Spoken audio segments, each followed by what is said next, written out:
Sometimes, the best stories in golf aren't found on tour. You'll find them at the back of the range. And now, your host, Ben Adelberg. Welcome to the Back of the Range Golf Podcast. I am your host, Ben Adelberg. This is episode 73.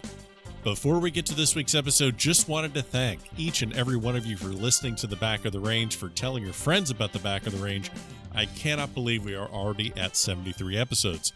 You know, we only release, for the most part, one episode per week, but there are many weeks, like this one, where I am recording future episodes for the upcoming weeks, and the interviews I'm set to record this week, absolutely incredible. I promise I will reveal specifics once the interviews are recorded. I don't want to jinx anything, but man, very thankful for all of the people that listen, all the people that spread the word about this podcast and are putting me in touch with these incredible guests. We're going to try something a little bit different for one of our upcoming episodes, and if it works, it'll be something you will see moving forward here at the Back of the Range. You've heard me say plenty of times that this podcast belongs to you, the listeners, just as much as it does to me.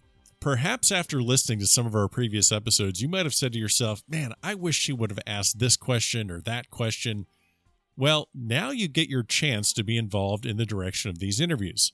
Next week, I'll be recording an interview with the 2018 United States Mid-Amateur Champion, Kevin O'Connell.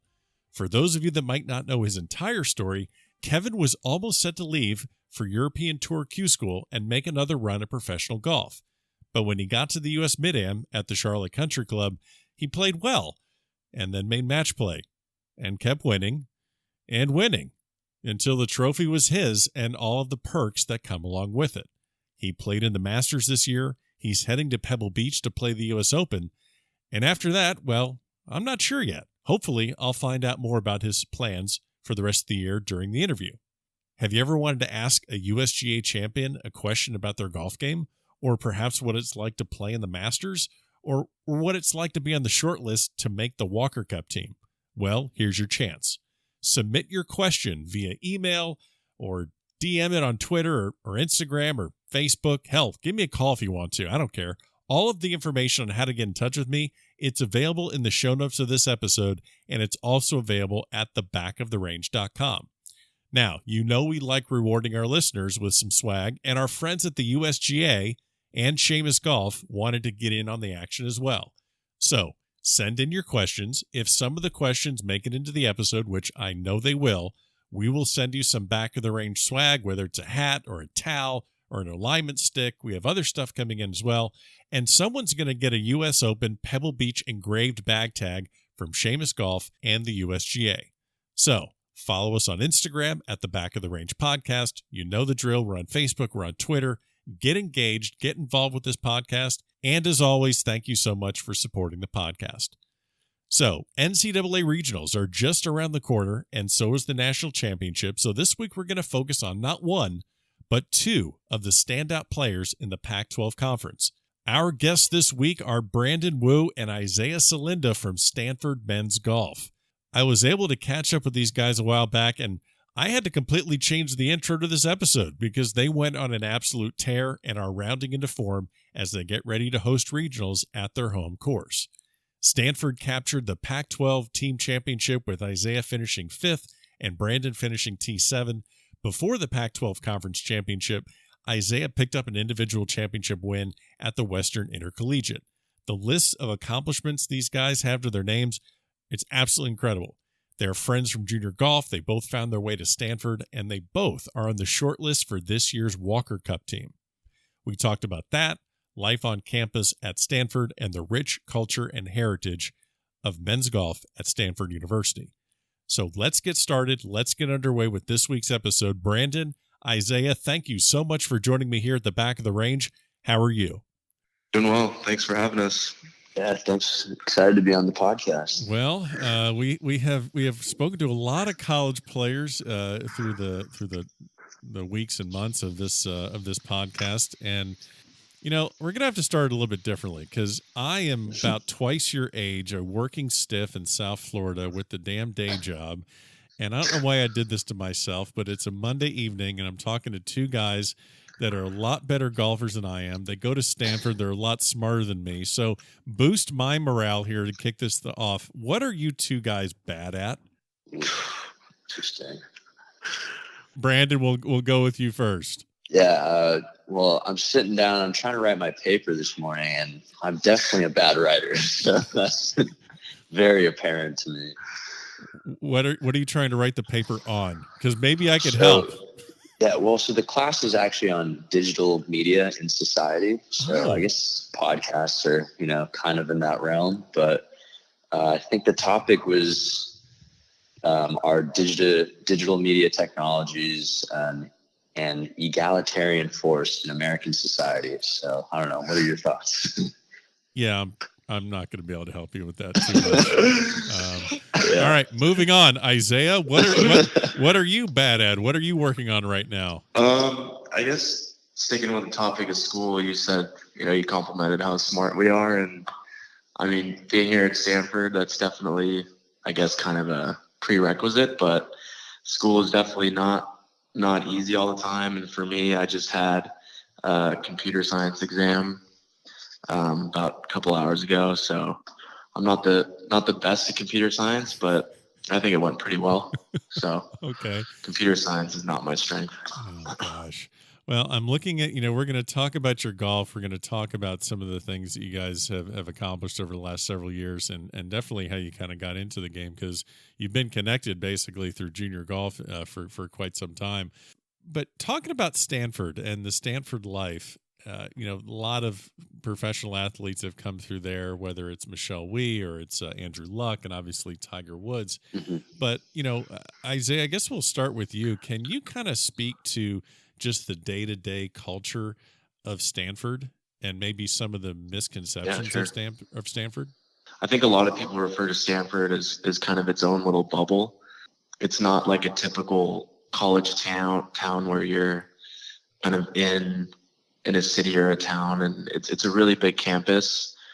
A lot of people like doing their own thing, walking around, and I think part of the culture is a big part of it is people always feel the need to stay busy, and people are always staying busy with their schedules. And there's always like a need to be kind of productive and efficient in what you're doing, whether it's your schoolwork, your athletics, or your work. So it's cool to be a part of, though, and it's inspiring to see like what everyone else is doing here and to kind of exchange stories with people we live with or people we meet on campus.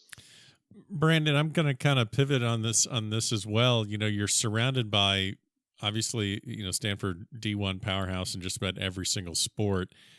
You're surrounded by people from all walks of life. And just like you said, whether it's computer science or medicine or anything else, business, it probably can be quite intimidating to be on that campus knowing that no one really cares how good you hit a golf ball at a place like that. It's definitely can get overshadowed pretty quickly when you hear some of the accomplishments of some of our classmates. But I think one of my teammates said it back a while ago, but it's kind of a mutual admiration between, people working their own businesses, their own startups, and then among the athletes as well. So it's a really cool environment to be in. I think it's a really positive environment as well because, everyone's rooting for each other, everyone's supporting each other and whatever they might be doing. But it's really cool to see all the different types of success people have at Stanford. Yeah. Now, you guys grew up playing junior golf together. Obviously there had to have been some sort of a rivalry at some point, but then also, the friendship forms and you guys end up at the same school together. When did you guys not just start seeing each other in the junior golf ranks, but when did the friendship kind of begin? I would say it started pretty early on in junior golf. Northern California has such a strong junior golf scene with a lot of really good players, and the best players kind of easily rise to the top. And Brandon and I were two of them. So playing with each other quite a bit in tournaments was fun, and then the friendship kind of started from there. So, and Isaiah, you had the kind of the ability, and I guess one thing I wanted to kind of hit on is we were talking about Stanford, talking about, that transition of getting to that university and starting at such a demanding institution. was it always kind of a goal to get yourselves into that kind of position where the academics are just as challenging, if not more so, than the athletics? Yes. So I think although we started at junior golf together, our paths kind of diverged maybe end of middle school, beginning of high school. So I was on the East Coast. I'd lived in Beijing actually for a little bit, and then I ended up going to boarding school on the East Coast. I would come back to California to play golf tournaments still over the summer, because that's kind of where I felt most at home, and we still kind of live there during the summers. So that's kind of how we were able to stay in touch that way. But yeah, we were always good buddies from a young age. But then, yeah, for me especially, I thought I really wanted to find a place where I'm not kind of choosing golf or academics. And Stanford was obviously the kind of best option in terms of you don't have to sacrifice one for the other, and you can kind of pursue both at a really high level. So for me, that made the most sense to me. So when Coach Ray started recruiting me, that was definitely a no-brainer. And I guess, you see college players that may leave early, to go try their luck in the professional ranks. I'm assuming for both of you going to Stanford, I'm assuming that was never an option. I shouldn't say option. I'm assuming that was never a goal. I mean, I would say your goal probably was spending the entire 4 years at Stanford, or am I wrong with that? No, you're definitely right. I think when you choose to go to Stanford, like, you embrace really the challenge of balancing school and athletics. And for us, we haven't, I guess in our program's history, we haven't had many golfers leave early to turn pro. I can only think of maybe one, Patrick Rogers, I think. But for me, yeah, pro golf, even coming into Stanford, was always in the back of my mind, but it wasn't necessarily a goal of mine, and I didn't really choose to pursue it until probably last summer. But it's cool to have the opportunity to pursue my degree and also try to play professional golf. And your degree, when I did a little bit of research for this episode, I see your degree, which I've never heard of a degree or a program like this, because, I think mine was business and keg stands. But your major is science, technology, and society. Give me the elevator pitch. Correct. Give me the elevator pitch of this program, some of the things that you cover. Yeah, so Stanford has a lot of kind of fancy names for its majors, and science, technology, and society it's an interdisciplinary major that covers a ton of different subjects and fields. So I take a combination of classes in like the science and engineering departments, and also the social science and humanities departments. So like this quarter, I'm taking a computer science class, 2 communications classes, and an engineering class. So it covers a wide range of topics, and it's good. It's kind of like a very Silicon Valley type major, so it's a good major, I think. And what is probably going to help you with the ladies more, the degree or the golf? Like, if you start just dropping science, technology, and society, is that getting you phone numbers, or is it the golf? I don't know. I haven't really tried that yet. So either one, or what are you doing? It could be a good experiment. Yeah, I don't know. That's a good question. Okay. The golf hasn't helped him out too much, so he ought to try the science, technology, and society next. All right. I figured that this episode would dissolve into a little bit of banter and shit talking, so I'm glad that Brandon has fired the first bullet in that. Yeah.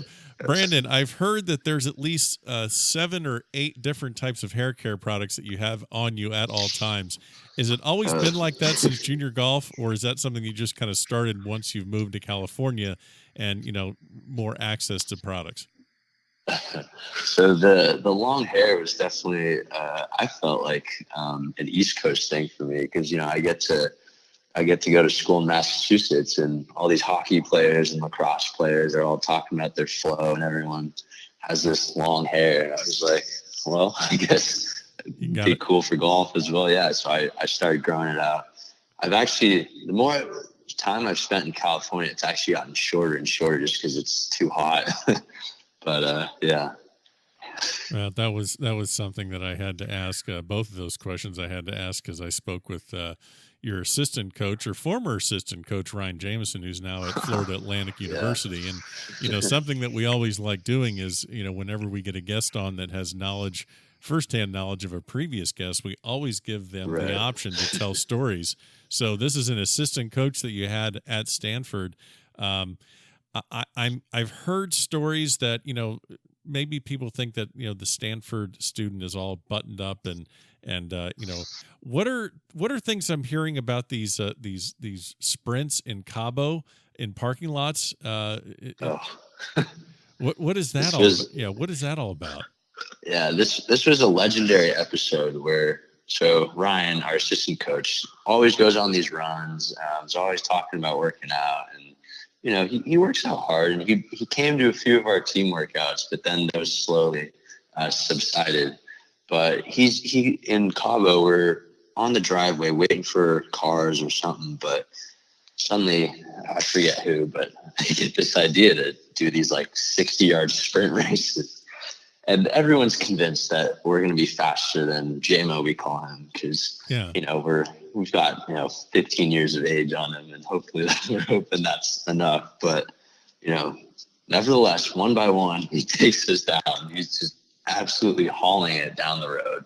Finally, Conrad decides to challenge him as well, ends up getting destroyed. JMO leaves him in the dust, and then Conrad drops his phone, loses his phone case somehow, which is total mess, but Ryan was definitely the star of that episode. And this is your head coach, Conrad Ray, just sprinting it in the parking lot. So, it kind of pivots me to kind of another question. When I think of college coaches, whether you think of different sports, you think of basketball, you think of the Coach K's and the Roy Williams, yelling and screaming at their players, and then the Nick Sabans just completely bursting a blood vessel in their forehead, yelling at some poor kicker. What's the relationship with your coach? Coach Ray's been like a role model to all of us on the team. I think that he's really good at he always has our best intentions in mind, and we can always trust him to go to for anything. And yeah, you hear stories about other coaches and not, what they make their players do, but Coach Ray has been really good for us. And yeah, there's no other coach I'd rather play for. What are some of the things that you've learned about yourself and also about how to get the most out of your game on the golf course that you feel that you've picked up from Coach Ray? Because I don't know if he is your swing coach as much as more of the coach of the team. So is it that he's helping you with your game, so to speak, or maybe how to manage your game? I feel like a lot of it is actually the management part. Okay. I think that's where I've personally grown the most. And watching Isaiah as well, I think that's where he's grown a lot as well. I would say the biggest thing I've learned since coming to college is just kind of almost like, not to de-emphasize golf, but not letting your score kind of dictate everything that goes on in your life, because it can be hard, especially when you're playing on a team. In college, you're not just playing for yourself. Like if you go out and have a bad round, you do feel like you're letting the team down. But at the end of the day, I think, Conrad's always really positive, talking about you can't necessarily control your score, but you can control other things like your preparation, like your attitude. So those are some stuff that we work on as a team and as individual players. And I think that's where I've seen the most growth. And for me, I think that Coach Ray's not exactly my swing coach. Like he's just kind of another pair of eyes that can give me pointers and tips here and there when I need him. But kind of like what Brandon was saying, he's really helped me understand what I need to do better in my game. And I think the mental piece is also huge. He's really instilled confidence in me in times where I, didn't quite have it in myself. So I think with that part, he's helped a lot for sure. There's a couple things that you guys have been able to do together. One of the things that I kind of wanted to hit on is the Walker Cup. The practice sessions in South Florida. I believe the USGA invited about 16 guys down to South Florida. You played a bunch of courses like Seminole and the Bears Club, Medalist. Really the hot spots down here that all the pros are hanging out at. really kind of a unique situation where, the top 16 or the guys really at the top of the list that the USGA is looking at to represent the U.S. At the end of, or actually at the beginning of September over at Hoylake. When you get the call that you're going to be doing that, and then you also find out you're doing it together, pretty unique experience. I know that there are other guys that are there that are on the same college team, but, without getting into too many details, what was the experience like when you're around all these guys? Yeah, it was really cool to be a part of that few days there in South Florida. I think we all knew each other, but we hadn't all played with each other and gotten a chance to kind of hang out and get to know each other. So it was a really cool experience to get to know those guys, and to share it with Brandon was really cool too. I think there was only one other pair of teammates on that trip. So it was a lot of fun and really memorable for sure. So the one thing I'm curious about is, did you feel that was more of just kind of a team bonding experience, or did you kind of have a little bit of sizing everyone up and looking around and saying, okay, I really, did you feel like you had to perform well, or was it more relaxed? Well, the captain, Nathaniel Crosby, and the manager of the team, I think they kind of set the tone early that, it wasn't necessarily like a tryout, and we didn't have to treat it like that. Right. I think they were understanding that a lot of us were coming off of finals and entering our off season. We were in the off season at that point. So what they really wanted was just a chance to get to know our personalities and our games. But that being said, like every time we teed it up, I think that the competitive juices definitely started flowing, and we definitely wanted to perform, even though, the pressure wasn't exactly there. So, but it was definitely a fun, relaxed experience on the course. Yeah, because I'm looking at these names that are there, and you got, Cole Hammer, he was a guest previously. You got Matthew Wolf, who's just tearing things up for Oklahoma State. And I'm just thinking that you're going there looking at these guys. Then you have all the mid-ams. You get, at Hagestad. And I know, Isaiah, you had a little run-in with Hagestad at the 2018 USAM. And I know we'll get to that in a little bit. But you ended up taking him down the quarterfinals. Did you happen to remind him of that at all at this practice session? Or did he kind of I'm sure there is a little bit of hazing at some point. Yeah, I don't think I needed to remind him. I think we were both still pretty fresh off of it. But I remember one of the nights, it was probably the first dinner. I think we were sitting at the dinner table, and we were each sharing our best shots that we've hit. And Stu was actually sitting right across from me. And when it was my turn, I think the shot I told was the second shot on 18 in our match. So I guess that was a little jab at him, but yeah, it was fun. Yeah, we had a group message going leading up to the session, but basically Stu sent this photo of a push card. He's like, hey, wondering for the Stanford guys, can we bring our push cards to this practice session? Everyone was dying laughing at his little joke and jab at Stanford, because obviously Stu is a USC alum. But I felt like Stu was my partner the first match, and an alternate shot, you only use one ball. So I made him use a Stanford ball, which I'm sure he was happy to use. Actually, well, yeah, I would say you could actually just maybe bring out a top flight rock distance ball and just say, hey, would you prefer to use? How about this, old man? You want to use this one instead? Yeah. He seems the distance. Yeah, he seems to be a pretty good sport about things. When we chatted last year, sure. He seems to be a pretty good sport. Who did you? Maybe you both can answer this question independently, but who did you come away with that maybe you kind of knew a little bit, but got to know a little bit more and was maybe not so much as impressed with their game, because I think everyone there can flat out play, but maybe someone you came around and I didn't know what to expect with that guy, but yeah, he's pretty solid. Yeah, for me, that guy is probably Chandler Phillips. I'd obviously known who Chandler Phillips was, but we don't really see Texas A&M in many of our tournaments. So, and just it's a little different down in College Station, I guess, than in Palo Alto. So hearing some of his stories were pretty funny. I was gonna say for me, that's kind of a tough choice because everyone was really impressive. But I got to room with Bryson Ember, who plays at Clemson, and yeah, we got to know each other a little bit, and he's a really good guy and a really good player. And also Akshay Bhatia, we were calling him the kid the whole week because he's only like 16. Yeah, he was balling that week. He was making putts and could definitely hang with us. So yeah, I hear he's pretty good at golf. Yeah, I see him on Instagram. He just wins everything. I don't even know if that guy's going to college. So I don't know what's going on with that kid, but he seems to be doing pretty damn good. And anytime he tees it up, I think he just won the Dustin Johnson Jr. in Myrtle Beach. So yeah, he's hanging in there pretty good.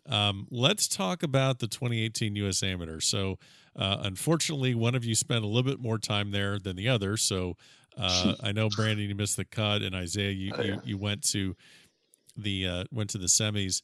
I could be 100% wrong, but I would imagine that the hardest match in amateur golf is the semifinal match of the U.S. Amateur, because no matter how much you want to put it out of your mind, you know that the winner of that match is at least guaranteed, runner up in the U.S. Am and an invite to the Masters. You played great in that match. You lost it, to Devin Bling. He shoots 5 under, you shoot 4 under.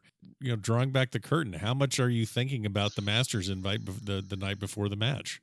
To be honest with you, I really didn't think about it that much at all. Okay. It didn't really cross my mind. On the first tee, they show, I guess, kind of a replica of the U.S. Open trophy because that's where it's being played this year, and that's obviously what was on the line. But I thought I was pretty good in keeping that, not focusing on that and just trying to go play. I thought that I was in a really good mental state that week and was able to just go play and not really think about what was on the line. But that was a really fun match to be a part of, just kind of trading birdies most of the day. And, I didn't feel like I lost that match at all. Devin just played really well. Yeah, so. We just clipped you by one. This question's kind of for both of you. What are a couple of things that, the U.S. Open returns to Pebble Beach this year? As you said, the world's best players are going to be there. Everyone's either going to be, on the grounds or glued to TV sets. What are some things about Pebble Beach that surprised you a bit? I'm sure you've seen clips on TV from, Tiger's win and from other, U.S. amateurs or U.S. Opens that are there. Maybe what are some things that a viewer may not pick up that you can share that surprised you about Pebble Beach? Well, for me, I hadn't played it until the U.S. Am last summer, but the views itself, like, you can't really appreciate them like on a TV screen until you're out there on the course. We were lucky to have really good weather for the whole week, so I think the views on the course were really incredible, and how it plays, like, it's not the longest course, but at sea level, like, it can play longer than you think, and the wind can definitely play a factor. So even some of the kind of benign holes can definitely play tougher than they look on TV as well. It was a short week for me. It was beautiful. I do remember that. It was also fun watching Isaiah the next day. Oh, I bet. Yeah, that's another thing. We had a few of our teammates were playing there that week, and one of my former teammates was on the bag, and I think Brandon had actually our team manager caddying for him, and we were all staying in the same hotel together, and it was a fun week, and to have them support me for most of the week was really, really nice of them. You arrive at Stanford, you're freshman, you're, I'm guessing 17, 18 years old, somewhere in that neighborhood. And you come into this historic university, this historic golf program. The number one amateur in the world is on your team in Maverick McNeely. And you two knuckleheads go pick a match or pick a fight with him and Patrick Rogers. I remember you telling me that story. whose bright idea was that to go start that match, and kind of walk us through when that took place? I would say that was my idea. I mean, we always. I think it was me. Isaiah's the more tame of the two, I guess. No, I'm kidding. I'm picking that up pretty quickly. So, but yeah. So I mean, we'd never really met Patrick before that week. Obviously, we knew none who he was, but yeah, I mean, he was just hanging out with Mav. I think they were hitting balls, and obviously me and Isaiah, bold freshmen, we were like, oh, wouldn't it be cool to go and challenge these two to a match? And we figured, we're way underdogs. Like, it'll just be fun. Like, because we hadn't really watched Patrick play that much either. So it'd be cool just to watch how he, hit the ball, how he kind of conducted himself. So yeah, it was great fun. I think we ended up winning maybe on the last hole. It was a pretty close match, but yes, we did end up winning. So that was a pretty cool experience. So basically, you looked at it as more like, hey, we might be able to get like a free lesson here, or a little bit of a study of some upperclassmen, and it's not going to cost us anything except maybe just losing a match. I would say, yeah. I mean, I think Stanford in general, that's kind of the whole theme is that there's so much cool stuff, so many to learn from, and you just got to take advantage and not be afraid to go and ask and see if, oh, hey, you want to play a few holes, and you can learn a lot. So it's good. Anything that particularly jumped out from those two guys during that match, or any of your time spending with, obviously, Patrick Rogers is, a legend in Stanford for, I believe he tied Tiger's total victory amount at, I believe, 11. Mm-hmm. I mean, I guess it's hard in one single match, but anything that you've picked out from any of the former Stanford golfers that have come back, the Stanford alums? I mean, you have such a rich heritage there. Well, Mav was an incredible putter. That's all I remember. My favorite Mav story on the golf course was when we were both freshmen. We played. It was our last tournament in the fall. It was UCLA's tournament down in San Diego, La Costa. Yeah, La Costa. And Mav has this putt on the last hole. About 40 feet up the slope. I had just 3-putted from there about 15 minutes ago. So it was a pretty tough putt, lots of break, barely see the hole. And he needed to make it to sneak in a tie for the win. And he just steps up and buries it. And it was I was so amazed because I was like, how did he just do that? But yeah, that was kind of the theme whenever we were playing with him, and when he was playing well, like, putts that you didn't think he could make, he would make. So pretty incredible. Yeah. I think he made like 3 long range putts at the end of that round to time for the win. So pretty incredible. And you, and you guys actually have former alums always stopping by or always on campus. Is that pretty much the norm? And when you see them, you're just like, oh, okay, they're in town. You probably don't have that anywhere else. Or very few campuses where things like that happen. Yeah, for me, it was cool. So one of the first days in the fall, my freshman year, I remember, so there's a bunch of people in the area that like to come out and practice at our facility and support the program. And I met one of them who actually donated the pool at my middle school all the way back in Massachusetts. So that was really cool. I was part of the swim team there.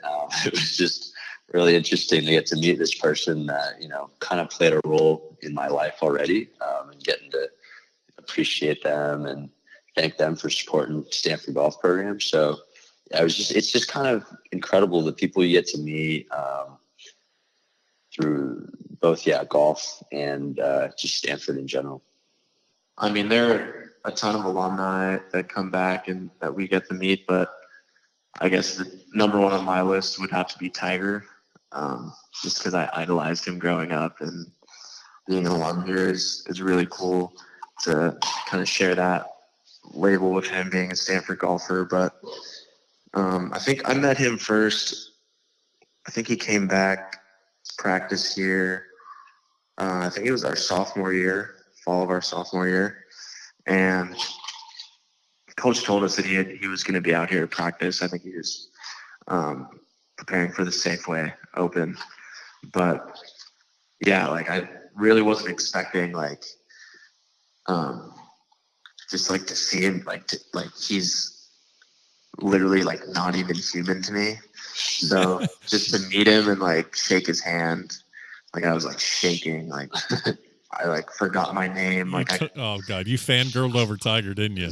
Oh yeah, couldn't even get my name out. And then I just remember he started hitting balls in like shorts and like a cut off sleeveless tee with his massive arms. So we all kind of just gathered around him on the range, just watching him hit balls, and it was really cool to see that. And is he trying to make you guys feel as normal as possible, or is he just enjoying the fact that you guys are just kind of, bumbling idiots around him and just can't even like make eye contact to get your names right? No, I think he enjoyed hanging out with us. So that week he was actually preparing for the Safeway Open, which he didn't end up playing in. Yeah, he was hanging out with us on the putting green. I distinctly remember he grabbed my putter and started hitting a few putts with it. And, he was making them, so that's when I realized it wasn't the putter; it was probably me. But yeah, it's pretty cool. He was super nice to us. Enjoyed hanging out, enjoyed listening to us talk, and yeah, really cool. Like Isaiah to see that, to meet one of your idols in person and have that Stanford connection with him. Did the allure or the chance of having a relationship with Tiger or meeting Tiger have any effect in your decision to go to Stanford? Honestly, for me, no. Okay. I think that's just kind of a benefit that was realized after I got here. Sure. But I think, yeah, he's definitely part of the Stanford greats that have come through before me here. So it's cool to be part of that tradition. But yeah. I feel like it kind of highlights Stanford as a college when you're a junior golfer as well. It's like that's the place where Tiger went. So whether or not that ends up making or like being a factor in your decision, you do have that in the back of your mind. It's like that's where Tiger played. Sure. Yeah. We've spoken about the fact that you're surrounded by the best and the brightest at all times, whether it's on the golf course or in the classroom or just anywhere on campus. And I thought this was a pretty, interesting story or person that you just, out of, hundreds and hundreds of people, you could probably tell the exact same story about. Who are you around on campus who you're like, dude, that guy's just at a different level, and I feel pretty average next to this guy? Yeah, I think we come across those people on a daily basis for sure. Like in the classroom, in the gym. Like this morning, the both of us actually worked out like right next to Katie Ledecky, who was a student here and still is actually. Yeah, she's not on the team anymore because she turned pro, but she still trains here and goes to school here. And yeah, it was really cool just to see like how incredible of an athlete she is and how strong she is. So that's kind of inspiring and motivating. And yeah, our roommate Max, I met him my freshman year and also lived with him my junior year, and now he lives with Brandon and me and a couple of our teammates. But yeah, he's by far probably the smartest person I've come to get to know a little bit. And his mate, he's like a math and computational science major along with electrical engineering, and he's coming up with basically a startup idea that I can't reveal too much about, I guess, for intellectual property reasons. Sure. But he's super into like energy and the environment, and yeah, he spends it's amazing how focused he can be like for hours at a time just on what he has to do, like related to school. So junior golf, you guys played together in California, obviously end up Stanford together, but you have a story to share, so I will let you guys tell it. Yes. Yeah, you really have to. I'll tell it because I was the victim of this story. But I think it was me and Isaiah and one of our other buddies playing this group together at this tournament. We were probably maybe 11 or 12. And we're coming down the stretch. It's probably like 16 or something. But I have this like short putt, 5-6 feet miss. and I go to tap it in lefty with the back of my putter. And I do so. I nonchalantly, it doesn't matter. But Isaiah then begins to convince me that this is a one-shot penalty and makes me add a shot to my score. Whoa. It actually wasn't me. It was the other kid in our group that kind of brought that up. And I really didn't know what the rule was because I'd honestly never seen anyone do that in a tournament. And the kid we were playing with said that like he played with someone who did that and he got a 1-stroke penalty for it. So I was just like, well, I mean, I guess that's a penalty. I don't know. I was 11 years old. Oh, God. And we kind of just ganged up on Brandon, I guess. Oh, my God. Signed him a penalty. I mean, I don't know. It's kind of funny. I think he's still maad about it. Yeah, definitely. That's the one mark on your illustrious amateur career. That's the dark mark on that. Let's see. So you guys, you're kind of coming to an end of your college career. You have a handful of tournaments left. I know that you have the Goodwin, which is, named after the Wally Goodwin, former coach at Stanford. And then, you're hosting regionals. And I think you guys are ranked about 34, 35 in the nation right now. Your home course had a little bit of reconstruction, recently, where a little bit of change to the bunkering. What are your thoughts going into these last few tournaments, and then obviously trying to get through regionals and get to the national championship? Yeah, I think for college golf, it's a little bit different than a lot of the other college sports because, you only play at home once or twice a year. So you really look forward to that opportunity and want to take advantage. So, yeah, I think for us, it's really exciting to be able to play at home, play at our own course. And kind of, we're prideful because we get to kind of show off our home course to the other teams that come and play as well. So that'll be a cool experience for us, and we're looking forward to it. Nice. Yeah, like Brandon was saying, our home tournament's definitely one of the most special weeks of the year, just to try and defend our turf against all these other teams. And like you said, our courses, there were some changes made over the past year, just kind of moving bunkers around. So I think it'll play a little bit tougher, and it'll look a little different to other teams who've played them before. But I think it'll be a good test for everyone. Nice. You can't say golf. You can't say classes. What is one thing that you're going to miss about Stanford?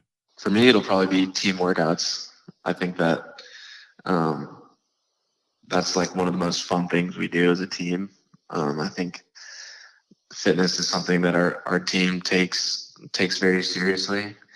And I think the energy that we have in there is really fun to be a part of. We're like always screaming and pumping each other up in whatever we're doing. So I think that's something I'm going to miss, like when I leave, and really just being around the team and, just like team dinners and things like that. Just having a group of guys that you can always hang out with and talk to. For me, that would definitely be just living with all your friends. It's you get to just walk downstairs and hang out in your buddy's room, and everyone's living so close with each other. So that's super fun, and I think that will be missed when we kind of go our separate ways after college. And people are working all over the U.S. That might be a little tougher to see all your buddies, but yeah, it's been super fun. Last question I'm going to ask you both. You're writing a book, and in one of the chapters is "Don't Do This" by Isaiah Salinda and Brandon Boo. And you could be like, that could have anything to do with classes or golf or any of your experiences. Some of the mistakes you've made. I know. Don't do this. Like, you're talking to junior golfers that are going to go play college golf. Don't do this. I guess one thing that comes to mind for me is earlier this fall, we had a tournament at Muirfield Village, and I showed up for the tournament for the practice round day. We're hitting balls on the range, and I go to pull out my 9-iron, and it wasn't in there. So, and then I realized I think it was my 6-iron wasn't in there either. So I guess the lesson there was to make sure you have all your clubs before you pack it up for a tournament. We had like a club fitting session on campus like a couple days before, and there's kind of a mix up, and a couple of my clubs got lost in transition there. But Nice. Definitely make sure you have all of your clubs before you tee it up or leave for a tournament. Nice. I guess for me, one of my most memorable moments in a negative way would be my freshman year at the Prestige tournament, which has happened on my birthday all 4 years. So my freshman year, the last round was on my birthday. And I remember I shot 77, dropped like 20 more spots. So that was no good on the golf course. And then I had to finish my math homework that night. So I'm sitting at the airport at the baggage claim trying to finish my math homework. And Coach Ray starts yelling at me. He's like, "Why are you still working on your homework?" And said something along the lines of, "You'll always remember your 19th birthday." And I ended up not finishing until about 3 a.m. that night. So I do still remember that. And it's a lesson I've learned the hard way. It sounds to me that Coach Ray is not the biggest stickler in the world. I got to get him on the podcast. He sounds like he's trying to have. You should. He sounds like he's great on the radio. He's used to it by now because he has a radio show. Radio show. I know he does. It sounds like he's trying to have a little more fun than you guys are.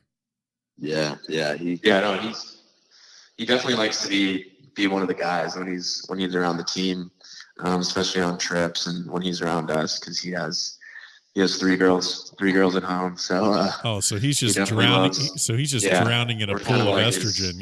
Yeah. We're kind of like his boys. So. Well, Brandon, Isaiah, I really do appreciate you joining me here at the back of the range. I know that the college careers are coming to a close, but you have a lot of great things going on this summer. Brandon, I know you're got the Palmer Cup. That's awesome. I know you both are hoping to be on that Walker Cup team, and then you hit the pro ranks. So enjoy the rest of the college experience, and thanks again for joining me. And hopefully we'll do it again sometime soon. Yeah, thank you, Ben. Glad we could be on it. Thanks for having us. Yeah, thank you so much.